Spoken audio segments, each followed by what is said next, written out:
Assalamualaikum warahmatullahi wabarakatuh. Pada kesempatan kali ini saya akan melanjutkan cerita yang kemarin yang berjudul Suami Dadakan. Dan sekarang di bab 5. Untuk kalian semua ya, semoga kalian dalam keadaan sehat walafiat, dijauhkan dari segala macam bahaya. Amin. Dan sehat selalu. Yang sedang berjuang semoga mendapatkan hasil yang memuaskan. Nah, langsung saja ke TKP. Suami dadakan di bab ke-5.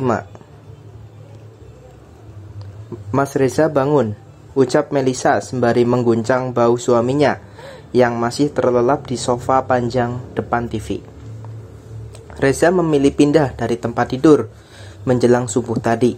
Ia tak ingin istrinya tahu jika semalam ia tidur dalam dekapannya. Nanti, jawabnya dengan mata terpejam. Udah siang. Iya.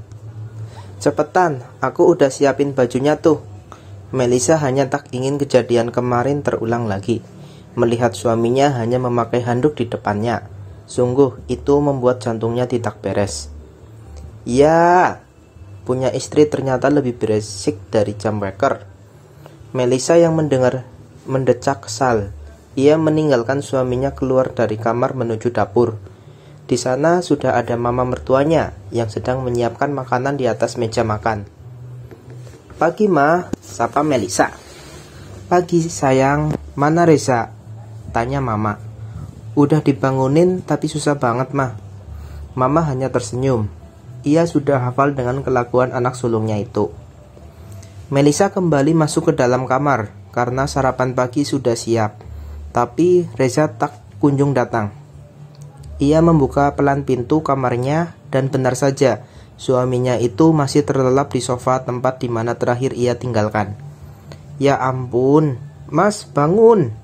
Melisa terus mengguncang bahu suaminya itu sambil menyebut namanya. Apa sih? Tanya Reza. Udah siang, tuh udah terang. Ia menggeser tubuhnya dari depan jendela kamar agar sinar mataharinya langsung tepat ke arah Reza. Panas Mel, tutup gordennya, titah Reza yang menutup wajahnya dengan bantal.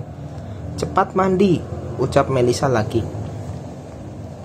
Aku libur, jawabnya kemudian kembali meringkuk. Bilang dong kalau libur, aku gak usah ribet bangunin, sungut Melisa kesal. Pagi ini Reza tak ikut sarapan bersama. Hanya ada Melisa, Mama, Papa, dan Amera saja. Semuanya menikmati sarapannya sampai habis. Amera yang bersiap berangkat ke sekolah bersama Papa sudah bersiap untuk pamitan. Kamu gak ke kantor, Za? Tanya Papa saat putranya itu mendekat ke arah meja makan. Gak Pak, cuti. Cuti apa? Tanya Mama bingung. Cuti nikah lah, karyawanku aja habis nikah pada ngajuin cuti. Masa aku enggak? Jawabnya sambil menyuap satu bakwan jagung ke mulutnya. Papa yang mendengar alasan anaknya itu hanya terkekeh gemes, sedang Mama dan Melisa hanya menggelengkan kepalanya. Kini hanya Reza dan Melisa di ruang makan, karena Papa dan Amera sudah berangkat dan Mama sibuk dengan tanamannya di kebun binatang belakang. Kamu mau kemana hari ini? Tanya Reza setelah menggeser piring kosongnya. Ke panti asuhan seperti biasanya Mas. Kapan? Tanyanya lagi. Nanti jam 9. Reza hanya mangut-mangut tak menjawab.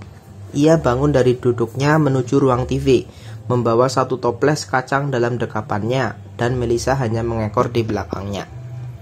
Kita jalan-jalan yuk, ajak Reza setelah istrinya duduk di sebelahnya. Kemana? Maunya kemana? Reza balik bertanya. Ke panti asuhan, jawab Melisa. Reza hanya memutar bola matanya, malas saat mendengar ucapan Melisa. Hahaha, aku harus kesana Mas. Terus mau ninggalin aku sendiri gitu? Wajahnya kini mendekat tepat di hadapan wajah istrinya. Hidung mereka pun saling menempel satu sama lainnya. Terasa deru nafas hangat di keduanya. Dor! Tiba-tiba Reza mengagetkan Melisa yang sedang menatap matanya. Aku takut hilaf walau halal Mel. Melisa yang malu akhirnya meninggalkan Reza yang sedang tertawa. Wajahnya merahnya tak sanggup lagi ia sembunyikan. Ayo aku antar, ajak Reza saat melihat Melisa sudah rapi. Aku sama Pak Agus aja nanti mas, ucapnya menundukkan wajah. Kan ada aku suamimu, bisik Reza yang langsung menarik pinggang Melisa agar mendekat padanya. Mas, Melisa yang kaget meronta ingin dilepaskan. Set, diam, ucap Reza pelan. Ia menatap lekat kedua mata istrinya. Ada apa? Tanyanya bingung. Ada yang meleleh tapi bukan lilin, tutur Reza lembut.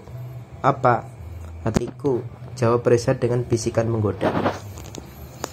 Selama perjalanan ke panti asuhan, Melisa hanya diam. Suasana hatinya berubah menjadi tak menentu.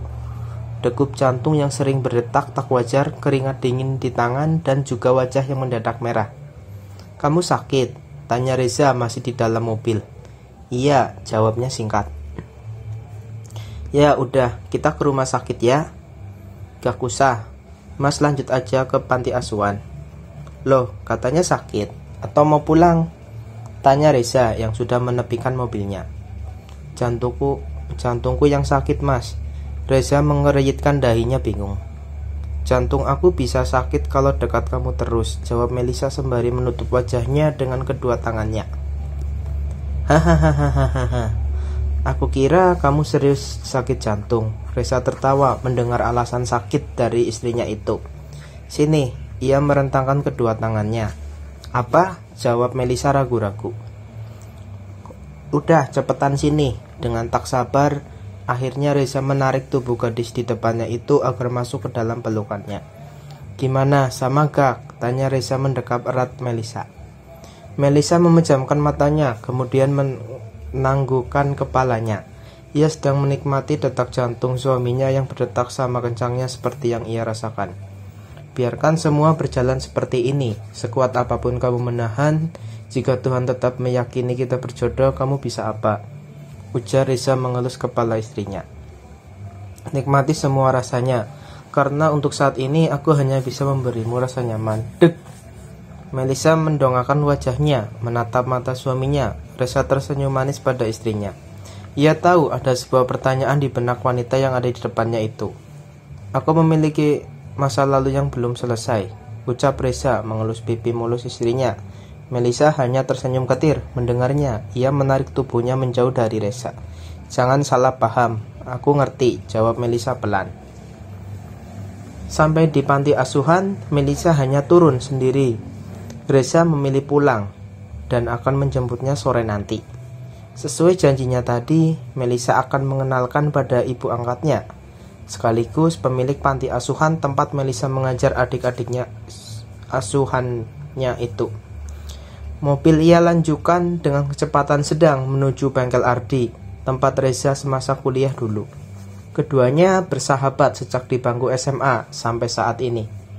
Jalan raya di tengah ibu kota yang selalu nampak ramai dengan seluruh kendaraan yang saling berkejaran, tak ada yang mau mengalah. Sampai pada lampu merah, mobilnya terhenti dan matanya menangkap sosok wanita yang sedang duduk di kafe pinggir jalan. Itu kan... Nah, begitulah ceritanya ya di bab ke-5. Bagaimana kelanjutannya? Pasti akan seru ya teman-teman. Jangan lupa like, komen, dan subscribe ya. Juga share ke teman-teman agar admin bersemangat untuk melanjutkan ceritanya. Apabila banyak salah kata dalam penulisan maupun mengucapkan, admin mohon maaf yang sebesar-besarnya. Wassalamualaikum warahmatullahi wabarakatuh.